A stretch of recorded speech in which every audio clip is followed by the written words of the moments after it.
Next topic that we have to do is integration. Now, what is integration?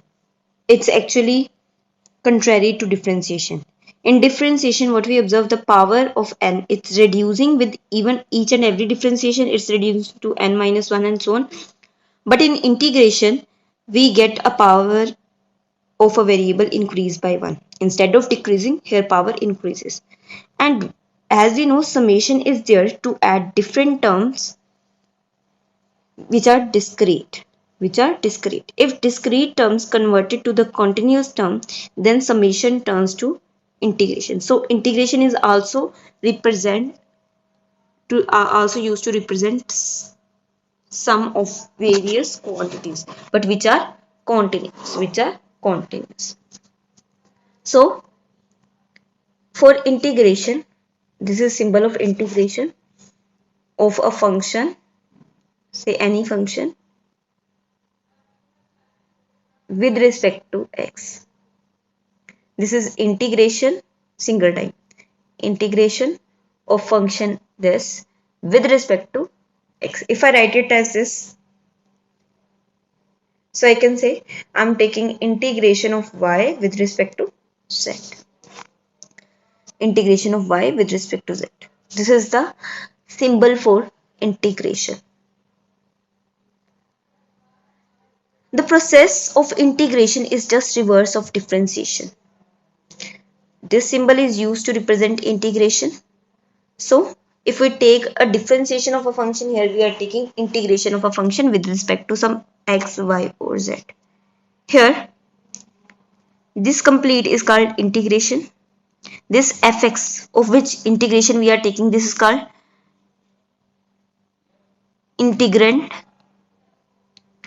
and this is called integrand. So we are taking integration of integrand fx. So for discrete terms we use summation, but for the continuous, this summation converted to integration sign. Now there are some formula of integration that are just opposite to differentiation. If I have derivative of x raised to power n minus 1 or n, if I have derivative of x raised to power n plus 1, say, then it's going to be n plus 1 into x raised to power n, and dx by dx is 1. If I take integration on both sides with respect to dx, then this dx cancel, this differentiation get cancelled with this integration because these are reverse to each other. So we get x raised to power n plus 1 is equals to, I take this x raised to power n plus 1 is a constant, so taking out of integration. One thing you have to remember, if there is a constant in multiple with a variable, either in differentiation or integration, you have to take it outside of differentiation and integration because it has no role inside. So x raised to power n dx. So we can also, if we take this on this side, we get x raised to power n plus 1 by n plus 1 equals to integration of x raised to power n dx. So integration of x raised to power n dx, its formula is 1 power plus upon the power. So this is the formula of x raised to power n, integration of x raised to power n. If we have nothing, we just take integration of x dx. If we take integration of dx, we can solve it in two ways. One, the differentiation get cancelled with this, the answer is x itself. Power is 1, so in upon we have power. But on other side we can write there is nothing, we can say there is 1 only. 1 into dx is dx. I can also write it x raised to power 0 into dx. Why so? Because x raised to power 0 is 1. So instead of 1, I can also write it x raised to power 0. So by applying the formula, we have x 0 plus 1 upon 0 plus 1. So it is x upon 1.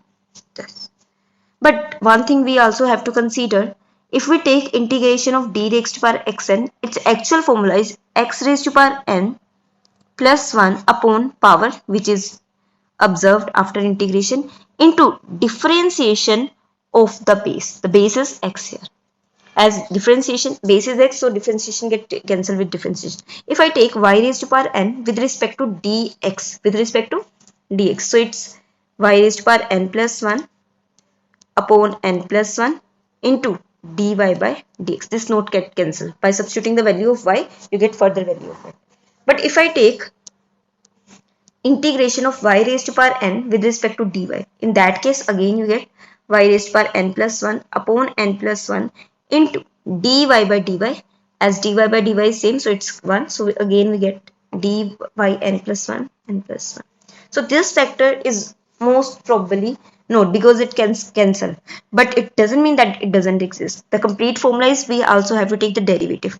So again, if we have differentiation of integration of two terms with the positive sign with respect to x, then it's applied to this and this both. So we can write integration of u with respect to x plus integration of v with respect to x, and we have to solve it separately. If we have a constant with a variable for integration, then we take simply constant outside the integration, inside we get du by dx, and after by simply applying the formula, whatever the formula for it, we solve it. So if a constant is there with x raised to power n with dx, so again taking constant outside, inside we get x raised to power n plus 1. Let me tell you one thing, derivative of log.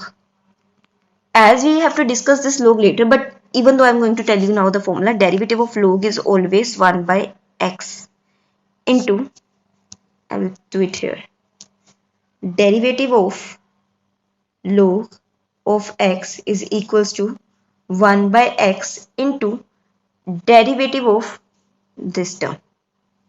This is gx get cancelled, so it's 1 by x. If I have d by dx of log of 3x, then it's 1 by 3x, and we have to take derivative of what? This complete term, that is 3x. So this is 3, 1 by 3x into 3 upon dx by dx. Dx get cancelled, so 3 get cancelled, so 1 by x. So this is the formula. If derivative of log of x is 1 by x, and if I take integration on both sides with respect to x, this is quite obvious then, log of x, because this integration get cancelled with this, is equals to 1 by x dx. So if I take x on numerator, in numerator x power is 1, so you get minus 1 in numerator. Dx is equals to what? Log of x here. It's log of x. So we can simply say formula of this is log of x. And e raised to power x integration is again e raised to power x, or we can also say integration of e raised to power 5x dx. This is going to be e raised to power 5x upon derivative of 5x. So this is going to be e raised to power 5x upon 5. Don't forget this factor 2. Next, integration of sin x. This is quite opposite of differentiation, minus cos x, and sin nx. Sin nx, it's minus cos nx, and derivative of nx is n only. So that's why we get as n here in upon. Now there is two type of integration, indefinite integration and definite integration. What's the meaning of indefinite and definite? If integration is there with no limits, if integration is there with limit a and b, this both are limit. This is lower limit, this is upper limit. So this is definite because we have particular lower and upper limit, and this is indefinite because there is no limit on that. So what we do, if we take indefinite integration and definite integration, for definite integration, say x raised to power n dx, if I solve it for it, so formula of this is what? X raised to power n plus 1 upon n plus 1 into derivative of dx by dx is 1. So I'm not going to write this with the limit of a to b. You have to do what? First you have to write upper limit in the place of x. Wherever there is x, you have to write upper limit. That is, x is here, so b raised to power n plus 1 upon n plus 1 minus, then instead of x you have to write lower limit, a raised to power n plus 1 upon n plus 1. So taking 1 plus n 1 by n plus 1 common, you get b raised to power n plus 1 minus a raised to power n plus 1. So this is the complete solution.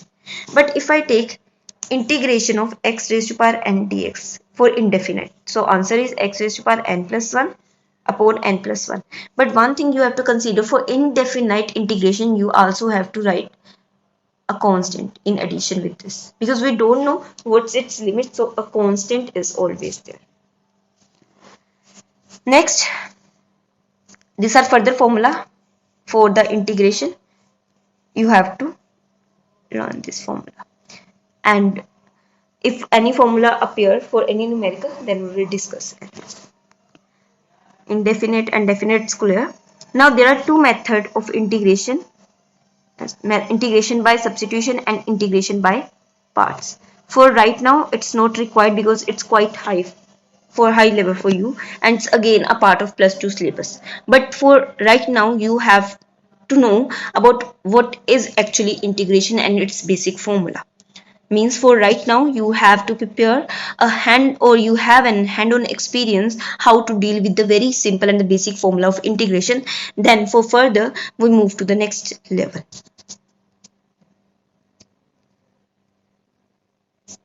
Definite, that's again clear to you what's definite integration.